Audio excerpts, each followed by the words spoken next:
Fala aí, rapaziada, tudo certo? Sejam bem-vindos ao nosso canal. Estamos iniciando hoje mais um episódio do nosso podcast Papo Reto com Márcio Pozobon, episódio de número 53. E hoje a gente tem um amigo de longa data que fez história no futebol de salão, que já sabe, é reconhecido no país inteiro e até fora do Brasil, principalmente, né? Nosso amigo Kiko, a gente vai bater um papo daqui a pouquinho contando sua história sobre o futsal e muitas coisas que rolaram no mundo da bola. Agradecendo aos nossos apoiadores, Trust Barbearia e Esmalteria, Luiana Cosméticos e Perfumaria, Palágio Pozobon Representações, Cláudia Pozobon Massoterapeuta, Irmãos Cancelli, Academia Vida e Saúde e dando as boas-vindas à Clínica IBS do Dr. Igor Bernardes, atendimento de pacientes com diabetes. Agende sua consulta pelo WhatsApp 99935 9412. Antes de começar o bate-papo com o Kiko, tem um recadinho do nosso patrocinador master, Irmãos Cancelli. Irmãos Cancelli, distribuidora de bebidas Coca-Cola para Joaçaba e toda a região. Trabalhamos com Coca-Cola, Monster, Powerade, Del Valle e cervejas como Kaiser e Eisenbahn. E muito mais. Venha nos visitar ou faça seu pedido agora. Muito bem, rapaziada, sejam todos bem-vindos. Obrigado, Kiko, por atender o convite. Há muito tempo a gente tem conversado e graças a Deus hoje coincidiu o Kiko tá aqui em Joaçaba, até fez um encontro com os amigos no sábado aí do começo. Galera antiga, lá dos anos 80, Márcio. Faz tempo, hein? Isso é a história, né, Kiko? É a história. Kiko, seja bem-vindo. Vamos contar um pouquinho da tua história aí pra galera que não conheceu. Com certeza você que é mais novinho, tem menos de 30 anos, não conhece, mas com certeza seu pai conheceu, seus tios conheceram e viram o Kiko que começou aqui em Joaçaba no futsal, no Clube Cruzeiro, ABB, e daí foi pro mundo afora, né, Kiko? Bom, antes de tudo, muitíssimo obrigado pelo convite, mas é um prazer. Tô acompanhando sempre, tu sabe, tô sempre lá comentando, né? Bom, então, como você falou, já são 29 anos longe de Joaçaba. É muito tempo e né, a família continua aqui. Tem a minha irmã, minha mãe, minha irmã que é o meu ídolo maior no esporte. A Márcia já foi a primeira joaçabense a ser campeã brasileira de judô. E eu acabei indo embora de Joaçaba em 97. Mas antes disso, Joaçaba, ABB Cruzeiro, Catanduvas, Campos Novos, né? Joguei aqui nos times da região. E uma pena até que até no sábado nós estávamos conversando sobre isso. Que é aquela geração de 93... né, que o Pelé, o Dudu, acabamos ficando de fora dos jogos abertos, que já não tínhamos, dos joguinhos que não tínhamos mais idade, né, e ficamos ali torcendo e tal, e ficamos na torcida mesmo. E depois disso, né, felizmente, posso dizer que tive uma carreira legal, assim, joguei bastante aqui no Brasil, equipes de ponta, Atlântico de Erechim, aqui no estado também, Curitibanos, que na época tinha uma excelente equipe, Concórdia, Criciúma, e apareceu a oportunidade de ir para a Itália, acabei indo, né, fiz 10 anos de Itália, Lazio, Asti, todos os times de Série. Mas quando você saiu aqui de Joaçaba, você foi para onde? Foi para... Eu saí em 97, eu fui para Criciúma. Criciúma, Anjo. Nós tínhamos isso, na Anjo, tínhamos feito 2 anos aqui em Joaçaba, né, que teve aquela reestruturação, 93 teve o time dos joguinhos e tal, a gente até representou no estadual, 94 não teve time, né, e aí acabou o Beto indo para a Videira junto com o Júnior, com o Seco, foi uma galera que desmantelou. Eu, o Ney, o Babá e o Marcelo Fiore acabamos indo para Campos Novos, né? Campos Novos não conseguia uma vaga para os Jogos Abertos, se eu não me engano, era desde 78, e aí acabamos indo para Jogos Abertos, representando Campos Novos, porque Joaçaba naquele ano não fez time, em 95 voltou, né? Tínhamos os abnegados aí do futsal, né? Então o pessoal conseguiu voltar, o saudoso Edinho, né? E voltamos em 95, 96, 97 e acabamos indo embora. Você foi para onde? Foi para o Atlântico? Não, fui para Joinville naquele ano, para Criciúma, e aí depois foram 3 anos em Curitibanos com uma parêntese lá no Rio Grande do Sul, em Bento Gonçalves, que não foi uma parêntese muito boa, porque acabei levando um calote, assim como outros também na carreira aí, mas isso não veio muito ao caso. Infelizmente, fazia muito, acontecia muito. Hoje eu acho que menos, né?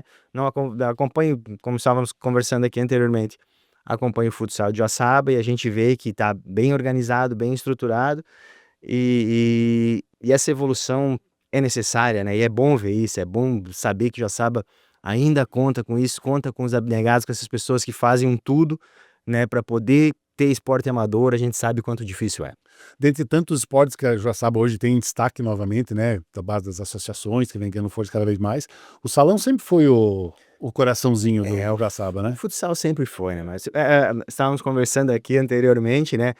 Pô, nós nos espelhávamos no Campana, esse é em Primes, né? Que foi o nosso treinador, uma pessoa, Patamar acima isso, né? uma pessoa que era um outro nível mesmo, infelizmente faleceu, né? Então tínhamos ele, tínhamos Edinho, Pitinim, Ruaro, Rony, Baú. aí Baú, Tico, é tanta gente que Lunardelli, o Piazon, Rec, então Serginho, Toco, se ficar falando aqui vão até amanhã de manhã. Não, e tinha muita gente. Além, obviamente, daí de um que jogou com esse pessoal todo e que daí foi um prazerzaço pelo tempo que jogou com nós, foi o Ney, né? Que veio dessa primeira geração, né? Um cara que veio dessa primeira geração e continuou jogando com a gente aí até 90, pelo menos comigo, até 96, e depois continuou jogando aqui em Joaçaba. Ney era um fenômeno, né? O Ney é uma lenda, né, cara? Eu vejo ele na academia, ele sentado numa máquina, só conversando, que faz é a esposa dele. Não, eu imagino. Se ela faz para ela e para ele junto, né? Ô, Ney, você não me engana, hein, Ney? Kiko, você falou para nós antes aqui, tem uma coisa que eu não sabia, você foi campeão brasileiro por 2 estados diferentes de seleções? Eu tive 3 convocações para seleções, né? Na época, hoje mudou, né? Até porque o calendário tá tão cheio, é Liga Nacional, é Campeonato Brasileiro, Campeonato Local. Então, o calendário da época, nossa, ele era um pouco diferente. Então, era campeonato, era Taça Brasil, Liga para poucos times e campeonatos estaduais, regionais, né? E tinha Brasileiro de Seleções. Então, eu tive o prazer de ser convocado em 99 pela Catarinense, jogamos no Rio de Janeiro, não fomos campeões. Voltei a ser convocado no ano de 2001, aí sim, campeão brasileiro pela seleção catarinense. E em 2013 eu estava no Rio Grande do Sul. Meu treinador era o Paulinho Sananduva, que imagino que tenha deixado bastante saudade aqui em Joaçaba, né? Ser humano. É um profissional de primeiro gabarito mesmo. E fomos campeões brasileiros também pela seleção gaúcha. Então, aí em 2004 acabei indo para Horizontina, né, da John Deere, foi o segundo time da John Deere, assim, onde a John Deere começou já a crescer um pouquinho para depois jogar até final de liga, que eles acabaram jogando. E antes do final da temporada eu me mudei para Itália, fui para Lazio. Como é que surgiu essa oportunidade de ir para Itália? Eu tinha alguns jogadores que jogavam comigo no Atlântico, em 2002 e 2003, que já tinham ido e tinham comentado, ó, vem, tu tem possibilidade de fazer a cidadania e tal. Então o pessoal correu atrás, fez a cidadania para mim. Aí, vamos lá.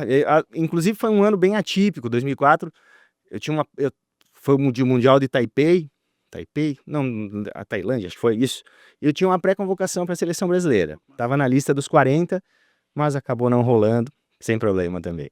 De lá você ficou quanto tempo na Itália? Foram 10 anos na Itália. 10 anos. 10 anos, foram Lazio, Monte Silvano, depois 2 times de Série A2, Giovinazzi e Putinhano, que é melhor nem falar muito, porque tomamos um calote daqueles históricos. Depois voltei para Lazio novamente e fiz 2 anos no Asti, encerrando de vez, aí parei de jogar, já o corpo não aguentava mais. Quando você foi para Itália, assim, que você foi para a Europa, qual foi a maior dificuldade que você enfrentou lá? Márcio, vou ser bem franco, aqui no Brasil tu enfrenta situações adversas muito piores. Então, a alimentação é maravilhosa. Tu não tem o que... O italiano mais nutrido, né? Não vê italiano magro. Não, mas independente disso, a alimentação é ótima. Culturalmente falando, se você gosta, cara, é um país espetacular, né? Então, para onde você olha, tem algo interessante, tem cultura. Claro, a dificuldade da língua, isso é normal. 2, 3 meses você acaba se adaptando e depois aprende, não vai ter problema nenhum. O maior problema realmente foram os times que não pagaram. Agora é uma barbaridade, né? Tirar o cara do outro lado do oceano. Era uma coisa corriqueira, e teve muita gente de Joaçaba que foi, né? Foram os 3, foram os Cavalli, foram os 3. O João Tobaldini, que hoje que faz automobilismo. Sim, corre na Stock Car. Uma história linda lá na Itália também. O Café, né, que pouca gente se lembra, que é da minha geração, aqui do futsal de Joaçaba. O Café teve lá e mora lá até hoje. E o Zuca também. E teve mais gente de Joaçaba que foi. Teve uma galera aí que foi pra Itália e acabou aproveitando, pegando times bons, time Série A, Série A2, aí deixando o nomezinho lá. E o nível do futsal na época que tu foi pra lá, era bem estilo aqui no Brasil ou de repente um pouco inferior? Quando eu cheguei lá, eu imaginei que fosse uma coisa, né? E com o passar do tempo, você vai observando que é uma realidade diferente. Você treina menos, muito menos que aqui, só que taticamente é um futsal diferente, tá? Os treinos não são tão pegados quanto aqui, mas taticamente é diferente. Tinha treinador excelente, treinador de espanhol muito bom, treinador brasileiro bom também. Então, tanto que no ano que eu cheguei, a Itália foi vice-campeã mundial, né? E dessa seleção vice-campeã mundial, alguns jogavam comigo, Folha, o Morgado, o Márcio Forte, o Feller, aqui do Brasil, estava lá, o Scala, que era um amigão. Então, muito jogador bom. Outros que não eram tão reconhecidos aqui no Brasil, mas que eram cracaços.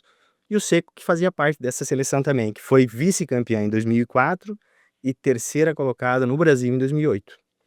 E essa situação que tu passou, que tu falou pra nós ali agora, da Itália, os calotes e tal, meio que desorganizado, né? Como é que você vê hoje, fora das quadras, essa situação tipo da Itália na Copa do Mundo hoje, há quantos anos, quantas Copas que a Itália não tem uma seleção disputando uma Copa do Mundo? Olha, o que está acontecendo no futebol de campo, está acontecendo a mesma coisa no futsal.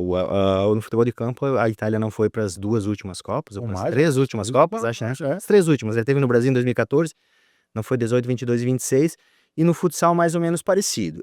No futsal, eles optaram por fazer algumas alterações, digamos assim, no campeonato italiano. Então, eles priorizaram jogadores nascidos na Itália. Nós, oriundos, que eles chamavam, que é o pessoal que tem passaporte italiano, que é tratado como cidadão italiano normal, tem direito a voto, paga imposto, faz tudo, fomos deixados um pouco de lado, no sentido seleção. Continuaram convocando uns 4 ou 5 jogadores muito diferenciados, mas fizeram de tudo até no campeonato para manter uma base de jogadores nascidos na Itália. Não deu certo até agora. Eu acredito que vai dar. Mas demora, é a longo prazo isso, É né? a longo prazo. Porque tu vê hoje na Liga Mundial de Vôlei, né, tanto masculino quanto feminino, a Itália tem 2 timaços. Daí no futebol você não ouve mais falar de uma revelação do jogador italiano, né? É difícil você ver jogadores a época, eu sou da época que na Itália tinha Del Piero, tinha Baggio, tinha Nossa. Buffon no gol, né? Então Já entrava em campo ganhando 1-0. só craque. É. E, né, ganharam 2006 e depois mais nada. É algo assim que, pô, uma seleção tetracampeã do mundo, né? Não ter representante. Eu tipo fico assim. imaginando se acontece isso com a gente, né? Que a Nossa. gente tá indo pra Copa, parando nas oitavas, parando nas quartas e O todo Brasil mundo vira. metendo a boca, tu imagina assim. Você, quando tu parou de jogar, qual foi a maior dificuldade que você sentiu em parar de jogar? Parou porque cansou, não queria Eu mais? parei porque meu corpo não aguentava mais, mas eu tive muitas lesões, né? Eu tive uma lesão de cruzada em 2000, né? Que foi mal curada, digamos assim, após cirurgia. O meu pós-cirúrgico não foi bem feito, isso acarretou mais duas cirurgias de menisco depois e várias lesões musculares. Então, e no meu estilo de futsal, que quando mudou a regra lá em 2008, 2000 não, 98, nossa, 1998, quando mudou a regra, eu utilizava muito o pé para jogar, tanto que no campeonato de 98, foi 97 que mudou. Em 98 eu fiz 20 e poucos gols aqui por Curitibano, tipo, todo jogo era 1-2, 1-2, e era legal, assim, quadras pequenas, então chutava muito. E após a lesão, aí, o chute nunca mais foi o mesmo, e além disso, começou a acarretar muita lesão muscular. Então meu corpo não aguentava mais mesmo, e com 40 anos também já era hora de parar, né? E hoje a gente vê muitos jogadores no salão até com a mudança da quadra, das dimensões, da bola, assim, hoje ficou um esporte de muito mais impacto do que antes com a quadra menor. O futsal mudou muito, né? O nosso futsal é aquele futsal saudosista, bola pesada, né? 4 jogando, quadrinha pequena, bastante finalização, jogo lento, jogo de muito drible, Sim. né? Hoje Mais que a não. quadra era menor, Hoje, a quadra era menor, mas tinha muito drible, né? E hoje não. Hoje, taticamente falando, o treinador acaba por ser muitas vezes mais importante do que o jogador no cenário do futsal, né? O jogo tá muito rápido, a evolução dos goleiros foi uma coisa absurda. Os goleiros evoluíram muito, muito, muito, estão pegando muito mais do que se pegava, tá? A bola tá mais rápida. Quer dizer, mudou totalmente. É outro esporte. Força física hoje predomina. Muita força física. E aí despontam alguns treinadores, como é o caso do Cassiano, né, que é nosso conterrâneo, que está aí fazendo sucesso, né, e o sucesso dele é justificável, porque é um treinador que trabalha muito, Estudou muito para isso. estudou muito, e é uma pessoa espetacular, e felizmente está aí, né, tá lá no Benfica, campeão novamente esse ano, campeão português, e um dos responsáveis por essa mudança tática do futsal no Brasil, tá? O Sim. Cassiano, juntamente com o Marquinhos, que é treinador da seleção, e o Paulinho Sananduva, é claro, e mais alguns treinadores, é um dos responsáveis por essa mudança tática. A velocidade que eles imprimiram no jogo é uma coisa absurda. Ele já começou fazendo história quando ele já saiu daqui, já foi para Cascavel lá, ele revolucionou, né? Título em cima de título, campeão da Libertadores, daí foi pro Joinville. Passou por Cascavel, foi ídolo, passou por Joinville, fez um trabalho espetacular, e agora no Benfica fazendo um trabalho melhor ainda. E isso só demonstra a qualidade do trabalho dele aqui em Joaçaba, né?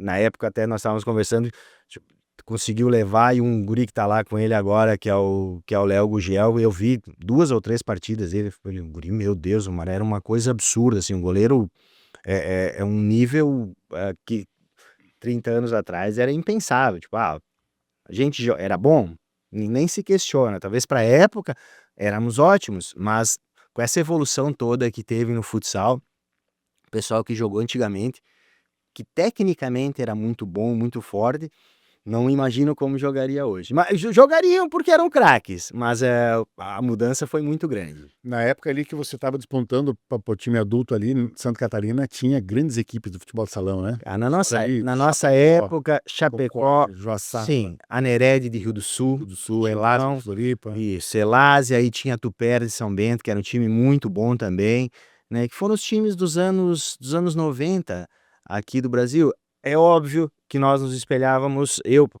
a minha geração, que é um pouquinho mais velha, claro, Sadia, Perdigão, Chapecó, e o Cruzeiro e a BB, é isso que eu fico pensando, né? Pô, chegou uma época, um período, que Joaçaba tinha 2 equipes da Série A do Campeonato Catarinense que jogavam de igual para igual com equipes que tinham um investimento infinitamente superior, né? Tipo, Perdigão, pra época, o investimento era uma coisa absurda. Quem jogou, ganhou, né? Não, e tinha só craque. Tipo, metade da seleção brasileira tava ali, que era Norberto, Fabinho, Benatti, Paulinho Nunes, Jackson. Só tinha craque. E o Ferretão no banco, hein? O Ferret do Lambuja.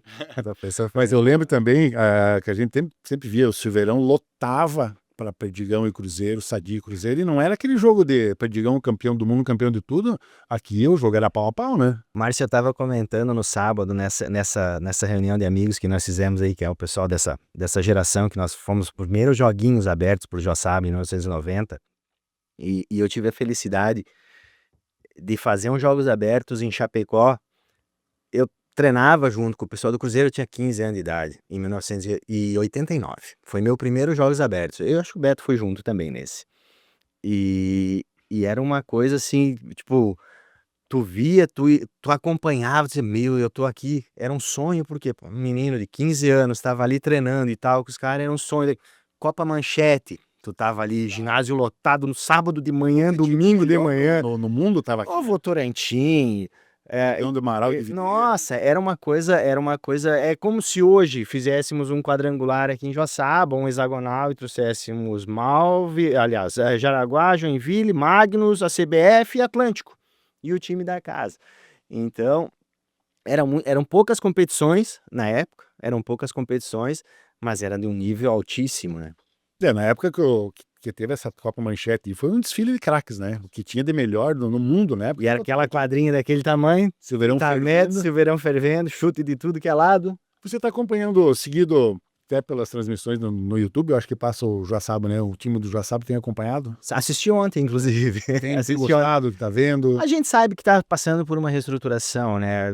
E tem que agradecer muito esse pessoal que tá aí, essa diretoria, são abnegados, o Zé tá fazendo um grande trabalho, né? E a gente torce para que apareçam cada vez mais e consiga desenvolver cada vez mais, para que volte para a Liga Ouro, né? Porque que não queira, é Liga Prata, são times ótimos, é um campeonato super difícil também, mas a expectativa é que sempre consiga almejar algo maior, né? Topo, né? A gente vê, até comentando com o pessoal que trabalha muito nessas bases hoje, né? A importância que a Associação do Joaçaba Futsal tem é o investimento forte nas categorias de base. Tu veio da base. E a né? base é tudo. A base é A tudo. base é tudo. Em qualquer esporte, na Sim. verdade. Porque Tudo. quando se fala em esporte, se fala em formar atletas, mas acima de tudo em formar pessoas, né? Trabalhar o caráter, trabalhar sim a parte física, a parte técnica, a parte tática, Parte mental. mas principalmente a parte mental e o caráter, Sim. né? O pai que Formação do ser coloca, o humano. pai que coloca o filho na escolinha, ele não coloca o filho para ir lá e virar o Pelé da Messi, quadra, né? né? Ele coloca o filho para o filho se socializar, fazer uma atividade esportiva, ganhar coordenação, né? E se possível, aí sim, com evolução, com o tempo ele vai evoluir para se tornar sim um atleta.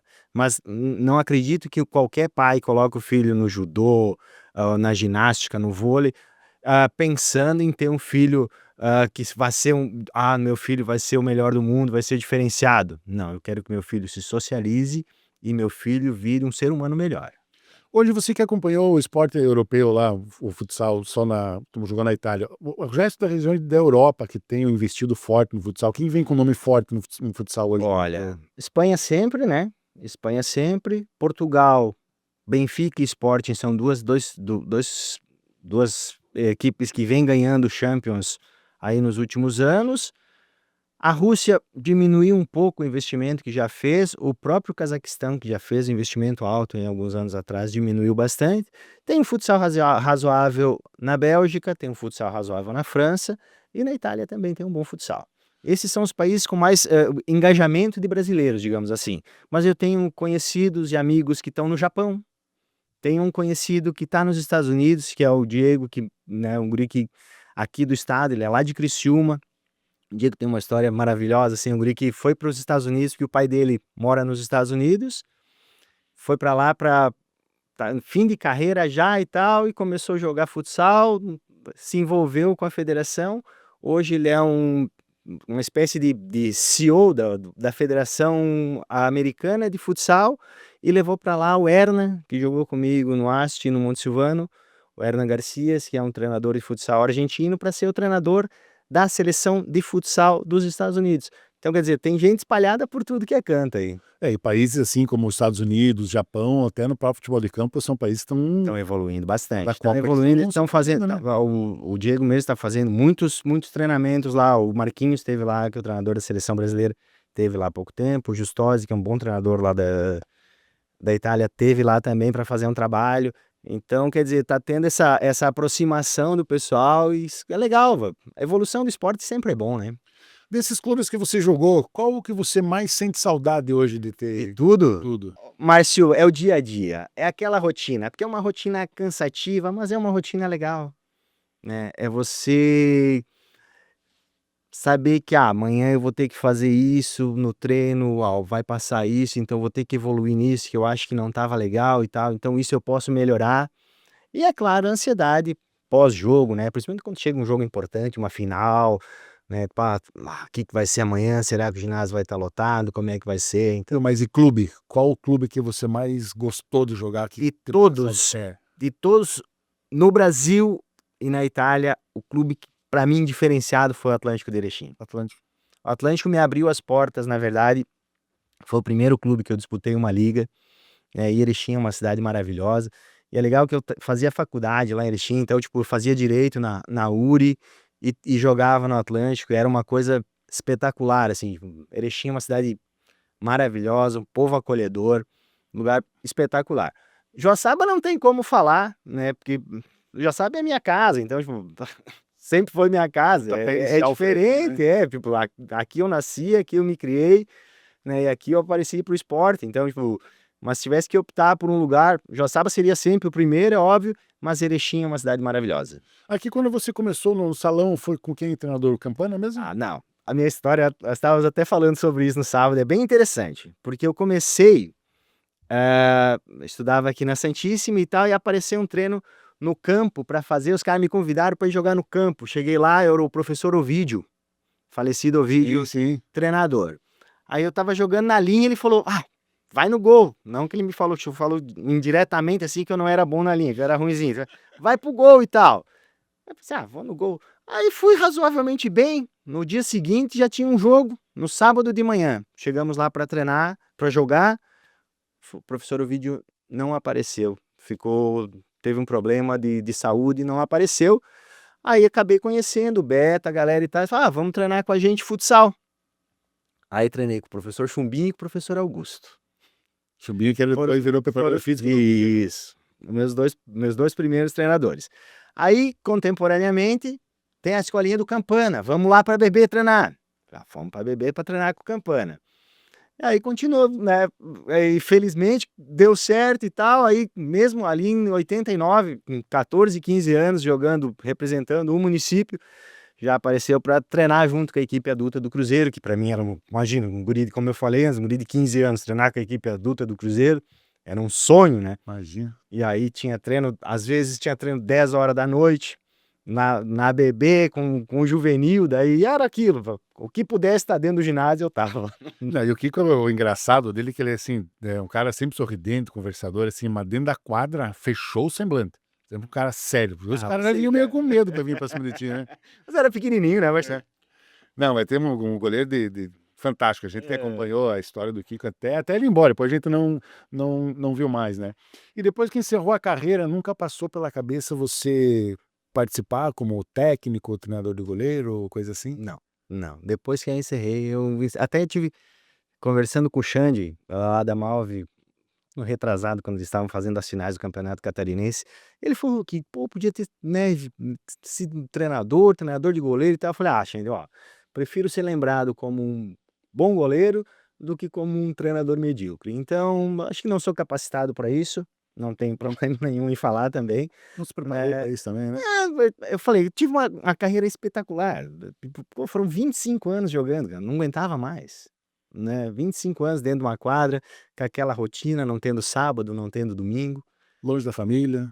Longe da família. E chegou um momento que eu acho, chega, o corpo também já não ajudava mais, e vamos tocar a vida. Isso a gente ouve também em várias conversas de bate-papo do boleiro, assim, muita gente, o Júnior do Flamengo. O Júnior nunca quis ser técnico. Porque ele quer manter o nome dele como ídolo do Flamengo do que ser... Mas realmente, quando você acha que não... Tipo, eu acredito que não era capacitado para isso, mesmo não é nem o caso de não ter estudado e tal, poderia, porque hoje tu vê, né, muita gente aí que, principalmente preparador de goleiro, só que minha vida seria entrar aos 15 anos numa escolinha de futsal, aos 13 na verdade, que eu comecei a jogar, mas aos 15 mais pro adulto, eu tá com 70 anos, só teria vivido isso, então achei melhor parar. E hoje, após a aposentadoria, você está morando em Laguna, você está fazendo... Não, tô aposentado. Tipo, do esporte, né? Do esporte. Eu jogo minha bolinha ainda no Por que sábado, você né? não areia esses dias aí? Jogo areia, campo, mas só futsal eu entrei 3 vezes na quadra depois que eu me aposentei. Mas tem um grupo de amigos lá em Laguna, é um time amador, assim, que só joga nos sábados. E eu trabalho na Fundação Bradesco de Laguna. Tenho minha família lá, minha filha que mora lá também, minha esposa. E às vezes estou aqui vendo a família, dá saudade, né? Sempre dá saudade. Já sabe, você não tem como não sentir saudade, né? Ainda mais que a gente sempre trata assim, no nosso propósito do nosso podcast é isso, é contar a história de pessoas que fizeram história, né? E o Kiko no futsal não tem que não lembre, né, cara? Falar em futebol de salão. E para você, de todo o tempo que você conhece, acompanha o futebol, quem foi o teu maior ídolo no esporte, cara? Cara, meu maior ídolo como goleiro era o Norberto. O Norberto era um fenômeno. Enfrentei ele, inclusive, algumas vezes, né? Ele era goleiro da Perdigão.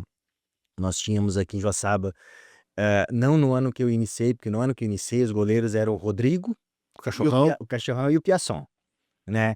E nós tínhamos o Luna, que é um goleiro, né? O Lunardelli, quem de Joaçaba que não vai lembrar do Luna, que era um goleiro espetacular, que estava em Concórdia, estava na Sadia, nos anos que eu comecei aqui.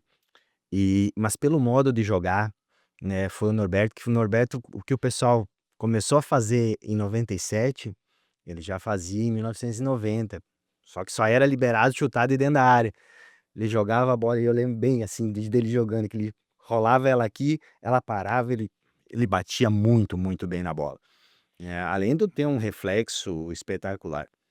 Com essa mudança de regra ali, quando o goleiro começou a poder sair da área também, o futebol ficou muito mais pegado, né? ficou mais dinâmico, mas nos primeiros anos acabou prejudicando um pouco o espetáculo. Essas mudanças de regra, que são as regras atuais, elas fizeram com que melhorasse um pouco, porque teve muito time aí usando o artifício do goleiro para matar jogo, né? Deixou de ser atrativo. O futsal, ele já por si só, infelizmente, ele não é televisivo. Por isso que não tem tanta repercussão no Brasil, né? E aí, com a mudança no início, foi um pouco de sofrimento. Assim, para nós que jogávamos era uma maravilha. Para quem tinha um pouco mais de técnica e sabia chutar bem, se sobressaiu bastante na época.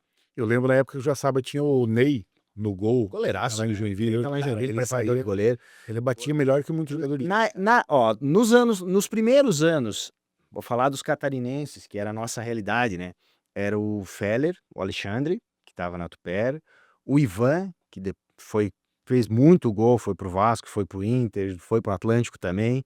Enfrentei bastante também, chutava muito, muito, muito. O bicho tinha uma patada que era uma coisa absurda, né? E o Ney, que era um espetacular. E para você que era goleiro, assim, o que era pior no chute forte? A bola pesada ou essa bola nova? Você pegou as duas. Cara, tem uns episódios que são legais, né? A mudança de bola, ela ocorreu entre 93 e 94, 95, não vou me lembrar exatamente, 93 e 94. Daí nós fomos fazer um amistoso lá em Videira. E lá em Videira tinha um cara que chamava o alemão Altenhofen. O bicho era um armário e chutava. O cara era um cavalo. Nesse amistoso, o que foi combinado? Primeiro tempo, bola pesada, bola antiga. Segundo tempo, bola nova, que era um pouquinho mais leve que a antiga, mas não se compara à atual. Era uma bola dura da pênalti. Duas faltas direta na frente da área. No primeiro tempo eu tomei uma bolada do lado direito e no segundo do lado esquerdo do alemão. Voltei com os dois olhos roxos, cara. Impressionante.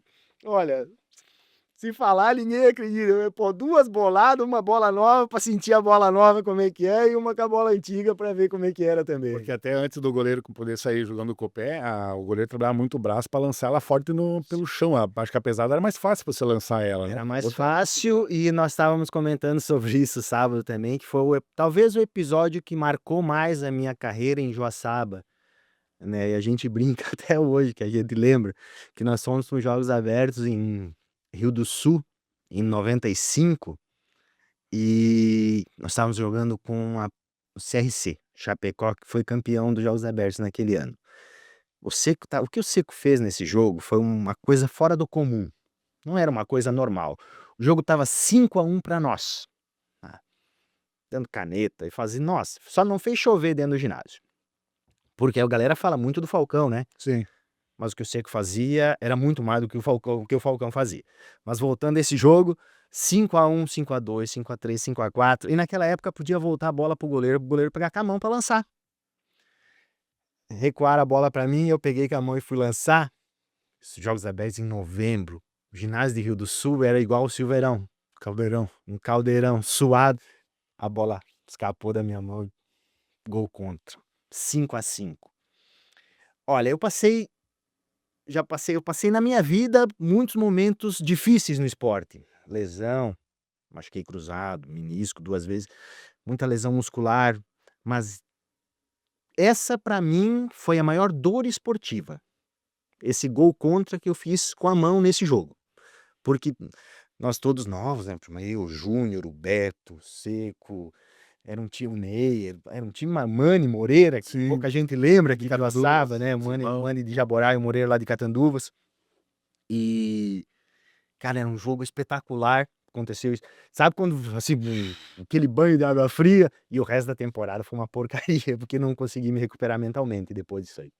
Aquele time que tu falou do Júnior agora, de 93, aqui do Salão, acho que se jogasse mais 10 joguinhos abertos, ganhava os 10, né? Era um timaço, né, cara? É porque assim, o Ney e o Armindo, naquela época, eles conseguiram juntar o que tinha de melhor no estado, né? Que era Seco, Café, Júnior, Gabriel, Beto, né? E aí a galera da casa, o Evandro, Paza, a gurizada de Joaçaba e Valdoense, que eram muito, muito, muito bons. Que, como nós estávamos falando anteriormente, que se fosse hoje, provavelmente seriam jogadores destacados. Sim. né? Mas na época, infelizmente, não. Vieram junto ali da Sadia na época, acho que o Anderson, o Beto e o Seco, né? Anderson sem comentário, O né? Anderson é fora da curva, né? É, Então eles já tinham sido vice-campeão dos joguinhos no ano anterior, né? no anterior. E vieram pra cá com... Era um time espetacular, né? O Beto me conta que a medalha do segundo lugar que eles ganharam no ano anterior em Concórdia, chegou no vestiário e jogou na parede. Ah, eu imagino. O vice era o primeiro perdedor, eles deu outro ano e vieram pra cá, ficaram... Mas era campeão. era um time espetacular, né? Dava graça de ver jogar, Dava né? gosto, né? Dava gosto. E eu lembro que tipo, a gente ficava na torcida, a galera se pintava, né? Sim. Eu acho que tinha um cara do atletismo, não vou lembrar o nome dele agora, Adriano, acho que era, que corria, fazia 100 metros. Ou ele carecão e pintado todo de azul e branco, o estereotipo, aquilo era muito legal, cara. E o jeito que a torcida se portou, né? Deixou um espaço, acho que tinha 50 pessoas de Chapecó ali dentro, o resto que de segurança, acho que nunca vi tão Não, cheio. era muita aquilo, gente, né? era muita gente e bonito, assim, todo mundo torcendo, né, todo mundo vibrando, né, aquela energia boa lá dentro e quem tava lá representando o município, dando sangue, foi uma coisa muito legal. Como eu falei, eu sinto pela minha idade por não ter podido jogar, né? Porque na época jogaram o Jefferson, que era daqui, né, que fazia atletismo também, e o outro goleiro era um menino lá de Florianópolis que já veio a falecer, infelizmente. Eh, e tipo, foram muito bem, felizmente, né, aí fazendo com que o clube com que Joaçaba conseguisse se sagrar campeão daqueles joguinhos. Mas era um time que se você pegar alguns anos depois, Seco e Anderson jogaram o Mundial pelo Brasil. Sim. Aliás, o Anderson jogou pelo Brasil na Guatemala em 2000 e o Seco jogou pela Itália em 2004 e Eles foram 2008. campeão da Copa América, de salão. Campeões da Copa América, Aí né, foram, né, jogador pra de seleção. Vasco. Sim. O Júnior teve na Ubra, o Júnior teve uma carreira ótima também, apesar das lesões que ele teve, O né? Júnior era um excelente jogador, né? Era. O Gabriel com o apelido de soneca, né? Parecia que tava dormindo, mas o cara na quadra se Era transformava. bom, né, a cara? canhotinha do Gabriel era muito fera. Cara, a gente... Comandados pelo Ney, né? Pelo Ney. Essa gurizada, eles estavam sempre na casa da Tia Jace, cara. Eu lembro. Né? Tudo naquele apartamento do último andar lá, cara, abrir a porta dava medo, cara. Tinha que entrar com alguma coisa pra ver se não voava nada lá, né? E era uma galera muito unida também, né, Sim, cara? sim. O Ney só teve um trabalhozinho de concentrar eles dentro do tiro de guerra. Mas é porque até A idade era era normal, Sim. né? A gurizada de 15, 16 anos, tu tá na flor da idade, é impensável ser de outra forma. Não tem como, vamos exigir profissionalismo, é complicado, né? não tem como, né? A gurizada Difícil. e juntou ali, e é uma galera que muitos já se conheciam, jogaram junto, e Sem muitos não. dúvida, E deu um entrosamento ali. Não, eu acredito que o papel do Ney foi essencial nisso, né? O Ney teve um papel primordial, porque o Ney conseguiu extrair de cada um melhor. Então, isso foi importantíssimo. Tu tens peças boas ali, tu tinha peça de reposição, né? Tinha. Mas o Seco também é um cara que eu conheço, Bom, meu filho fez 29 anos esse ano, ele foi na festa de 1 ano do cara. Eu conheço ele há muitos anos, desde que ele veio pra cá, né? Só que era um cara fora do normal, né, cara? O Seco era fora do Eu normal. tive a felicidade de, em 2009, 2010, na temporada 10, 11, não 9, 10, 10, 11, jogar junto com o Seco na Lazio. Nós fomos campeões da Copa Itália, né? Na Itália são 3 competições, né? Copa Itália, Campeonato Italiano, e hoje tem uma Copa que se chama, que na época, que quando eu parei era o Intercup, que eu ganhei a primeira, fui campeão em 2014 dessa Intercup pelo Asti. E nós ganhamos uma Copa Itália nós tínhamos um time espetacular, que era o Alcaraz, que é capitão da seleção paraguaia, o Seco, o Bácaro, capitão da seleção italiana na época do Mundial ali, um dos destaques do Mundial, e o Nuno, que tá em Carazinho hoje, que passou aqui por Ubra e diversos times na Espanha também. Esse era o nosso quinteto inicial e nós tínhamos peças de reposição excepcionais também, tínhamos Jader, Daniele, era um time muito, muito bom. E aí acabamos ganhando uma Copa Itália, tive a felicidade de estar junto com o Seco no último título como jogador dele. Melhor estar sempre a favor do que contra, né? Sempre. Muito. Jogar a favor com ele, sempre melhor. Sempre melhor, né? Eu sei que um cara que tem um carinho enorme por ele. Mandei uma foto dele, minha, do Seco, um dia quando o Roberto Dinamite era vivo ainda.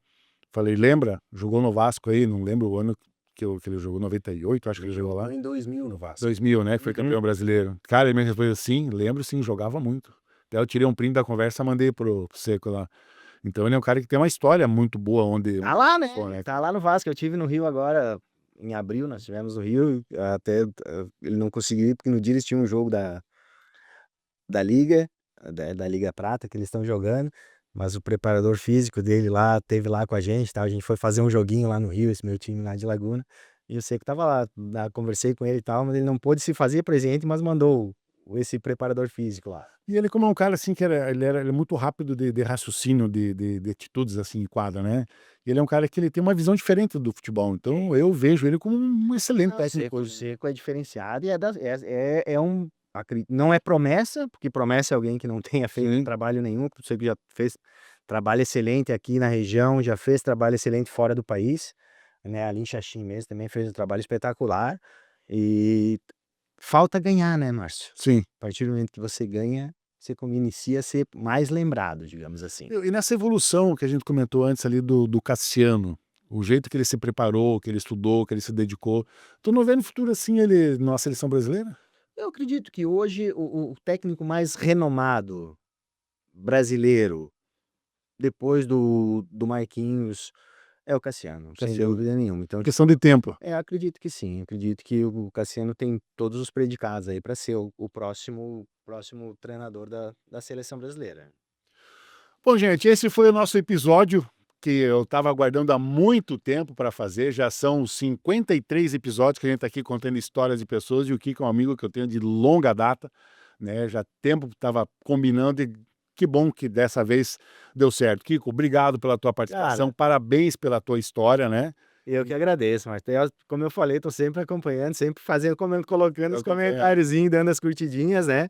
E, cara, que show, né? Acho que é importantíssimo isso que você vem fazendo, né? Além de dar ênfase para o pessoal, né, do esporte, até estávamos falando sobre isso também, outras pessoas mais técnicas em outras áreas, fisioterapia, médico, né? E que bom, e espero que seja de ainda mais sucesso o teu podcast. Pô, gente, faz que nem o Kiko então, deixa sua curtida, deixa seu comentário, compartilha aí, leve mais para frente também para mais pessoas conhecerem o nosso trabalho aqui nesse nosso projeto que já está na sua edição de número 53. Então, 53 personagens já passaram contando suas histórias aqui pelo nosso canal. Agradecendo sempre aos nossos apoiadores, Trust Barbearia e Esmalteria, Luiana Cosméticos e Perfumaria, Palage Pozobon Representações, Cláudia Pozobon Massoterapeuta, Irmãos Cancelli, Academia Vida e Saúde e Clínica IBS a partir de hoje, junto com a gente no nosso podcast. Dr. Igor Bernardes, atendimento de pacientes com diabetes. Agende sua consulta pelo WhatsApp 99935-9412. E a gente encerra com um recadinho de Irmãos Cancelli e até a próxima.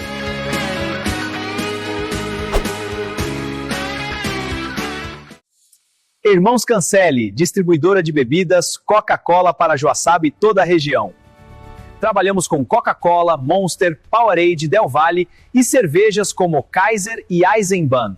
E muito mais. Venha nos visitar ou faça seu pedido agora.